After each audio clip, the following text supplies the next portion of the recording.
29. detsembril alustasid 6 Eesti soost meest teekonda Iraanist Etioopiasse, et sellest vormuks kevadeks 3. hooaeg saatesarjast Uhutuur.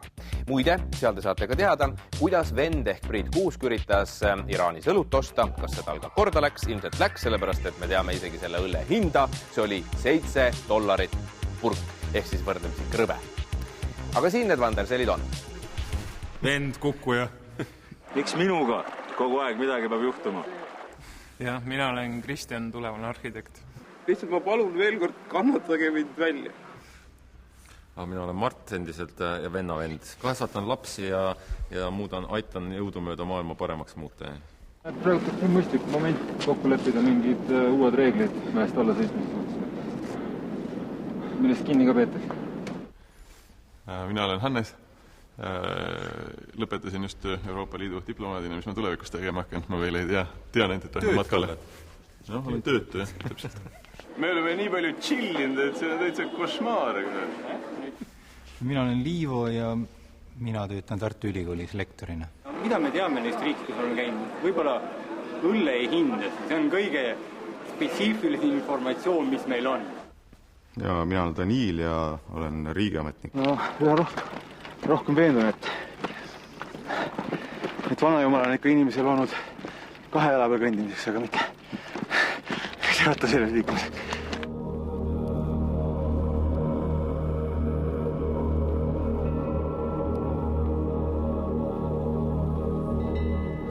Esimesel reisil, mis toimus 2002. aastal, siis ma olen kõige kõvemad mees vend. Palju sa kaotasid? 22 kilo. Ma sain mingi 2 või 3 nädalaga Tiibetis mingist 13 kilost jagu näiteks.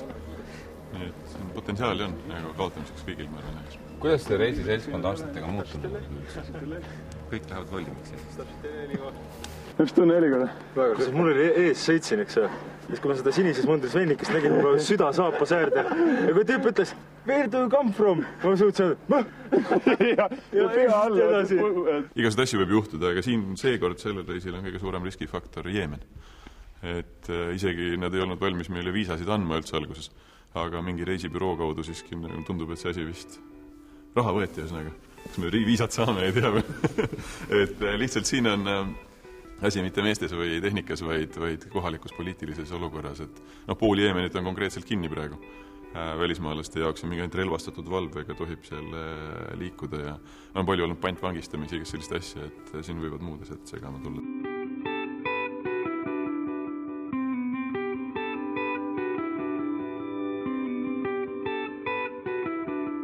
Mis te reisile kaasa võtate? See on pikk reis. Lisaks nendele kastidele, kus te rattad on? Pole mõelnud veel. No hästi vähe. Ma siin ei väsi kordamast, et eelmine reis õpetas mulle väga selgelt, et elus ei ole rohkem vaja asju inimesel kui 5 kilo. See deodorandid ja erinevad näokreemid, üks tõsi teatud koju. Jah, silmapliiad, kulmupliiad, see kõik muud asjad. Kulmutongid. Miinimum asjad, nii vähe kui võimalik, et mis sul seljas on ja natuke veel, aga isegi seekord vist telke ei hakka. Võtma mingid söögi tegemise asju vist ka pole mõtet võtta. Moodsal mehel on huule pulk ka ainus ehe ühesõnaga, jah. Aga kuidas te Eestiga ühendust peate? Internet, Skype, kirjad, käsitsi kirjutatud.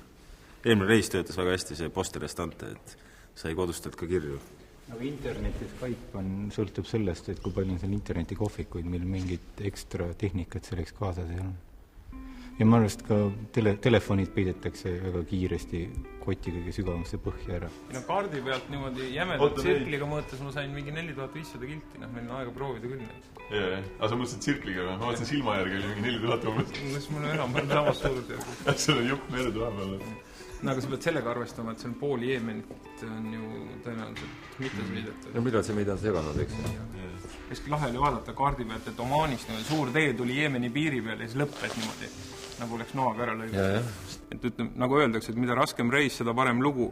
Et annaks jumal, et tuleb raske reis. Mis on kõige hullem asi, mis sellel reisil võib juhtuda teie jaoks? Et me ei saa siit 29. detsembril minema lumetormi tõttu. Ei, teoreetilises plaanis võib igasuguseid asju juhtuda, et kõik on pereinimesed ja nii edasi, et me alati läheme sellistesse viisakatesse kohtadesse, kus on lootust kõige vähem, et midagi ei juhtuks, nii et ma arvan, et midagi ei juhtu. Tuleme ilusti kevadel koju tagasi. Kui jumal annab, siis sünnib sellest järjekordne Uhhutuuri teleseriaal, järjekorras 3. Ja no praegu plaanitud on ta Eesti televisiooni kavas juba 16. aprillist alates, nii et annaks jumal, et materjal on olemas ka siis, kui me koju jõuame, et monteerija on sama ärgas kuni eelmised 2 korda. Et ma loodan, et inimestel, kes pigem õhkavad, kui et ise võib-olla leiavad selle võimaluse ja saavad nautida siis järjekordselt väikest seiklussarja. Vennale tuleb eraldi veel põlveplaastrit kaasa võtta mitu tükki. Ja siis mingid neid ekspandreid.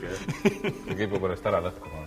Seda ma ütlesin, et mina kui et kukkuja, see tähendab seda, et ma olen selle seltskonna vajadamatult suurim kukkuja. Ma võin kihla vedada, et kui nad oma kukkumised kokku loeksid, jääksid nad pika puuga minust tahapoole. Ma ei oska rattaga sõita väga hästi. Et meie sõprus on küll ainult tugevamaks muutunud selle reisi jooksul.